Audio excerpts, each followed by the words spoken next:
Remember the chaos of 2020? We sure do. So does Joe Rogan. Now, in this next clip, Rogan and his guest explore that year and kind of what happened.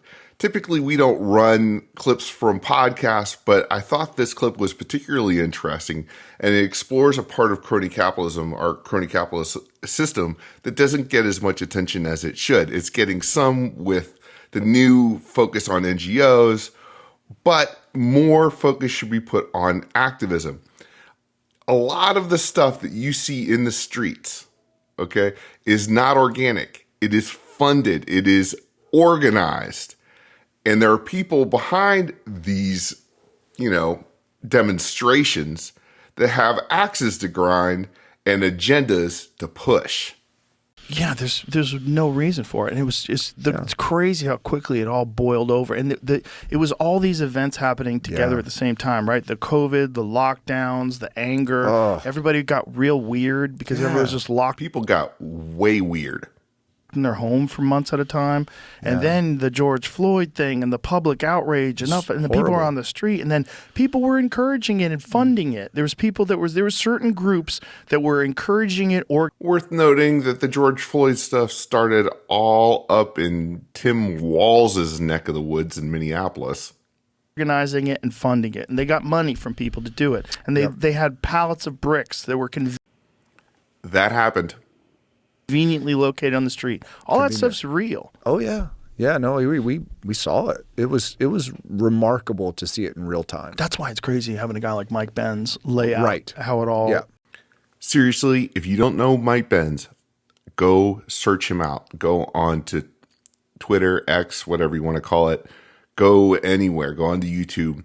He is really a brilliant guy. I've met him a few times, and I have a great deal of respect for him. Is going down, and you think, oh, it's all organic. People are fed up. No. There's a bunch of people that are profiting off of this. Yes. Part of the crony capitalist equation and all of this stuff. They want this to take place. They want to be able to push new laws through. They want to be able to grip tighter control on censorship. These social media companies have to pay. They're responsible for this. No. Look, this is why I laugh every time I hear somebody crying about how Trump is some authoritarian. Look, he's got lots of issues that we have issues with, and we'll, keep bringing them up. But I'll tell you what, we had a window into a straight up authoritarian life under COVID, pushed hardcore by the hard left. They wanted to restrict all of our liberties. Wanted to change everything up, wanted to make this country, they wanted to fundamentally rework America, as Obama has said multiple times. With tax money that was filtered through NGOs, cocksuckers. You guys are a part of this. You want this to happen. Right. That's where everyone just pause. Yeah. Just like pump the brakes. If it feels like, what was that song by Iron Maiden? I can't remember, but it speeds up at the end. That's what it felt like the last 4 years, especially during 2020. I was like, oh, this is the end of like Paranoid or whatever it was. And it just sped up, and you're like, oh, is this how the end of the story goes, like as in humanity? It could be. Yeah. I think we got a taste of what's possible, but I also think it was horrible. Anybody who lost someone, anybody where it all went down, I think it was horrible. Don't get me wrong. But I also think we're lucky. Yes. Because we got to see it. That's right. The authoritarians showed their faces during that time. We saw who the authoritarians were. We saw the people who wanted to compel other people to wear masks on things like Zoom calls. And the people who forced people to get injected with these vaccines if they wanted to continue to work, they wanted to stay in the military. We saw this, and we're not forgetting. It's horrible if you lost your business. It's horrible if you got forced to get vaccinated. It's horrible. All those things are horrible. But we got to see how many people are fucking cowards. A lot of people. We got to see how many people fold as soon as there any sort of external pressure from either their surround or how many people got forced into it by their job. Sure. We got to see that. And we got to see how there are unscrupulous groups in power that will coerce people to do things that are not scientific, they're not ethical, they're not moral, if they can profit off of it. And we got to see that they will use you as a human fucking ATM machine, and they will figure out a way to maximize their profits and maximize their control. So now we know. So now you can't think that the world is some sort of 1950s movie where the good guys wear the white hats and the bad guys wear the black hats. You got to realize, there's a lot of human interest shit going on. And humans have a certain interest in getting control over money and over people, and they do it whenever they can. And look, there's a certain subset of humans who are just control freaks. They have to control everything, or they want to control everything. We saw this during that period of time. Okay?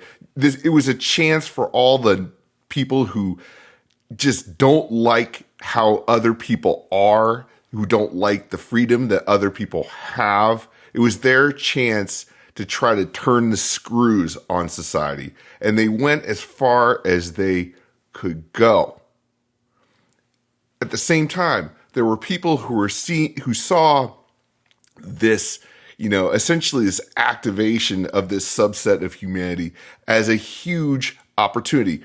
Politically, for sure, the chance to increase all sorts of regulation, power of the state, power of the police, all sorts of things. Or, to defund the police at the same time while increasing the power of the local AGs is bizarre.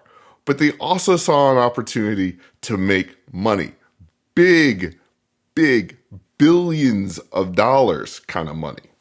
If they can do it through the guise of being progressive and kind, or if they can do it through the guise of, whatever, pull yourself up by your bootstraps, whatever it is, they find a way to rationalize these very specific patterns of behavior that the founding fathers of this country fought against when they created the Bill of Rights and they created the Constitution. They did all that knowing that these human nature, these human instincts exist. Yeah, it'll keep. Joe is right on the money here. I mean, that is the genius of the American Constitution. Human beings are fallible. Human beings make up governments.